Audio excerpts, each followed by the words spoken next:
குணங்கள் கொண்டவளாம் ஒரு பாவை, அது யாரோ எவரோ ராமன் தேடிய சீதை.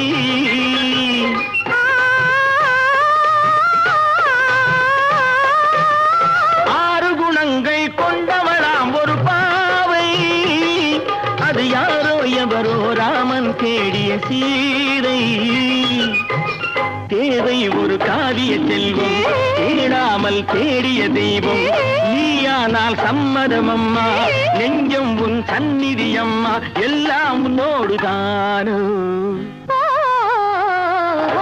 திருவளச் செல்வியோ நான் தேடிய தலைவியோ,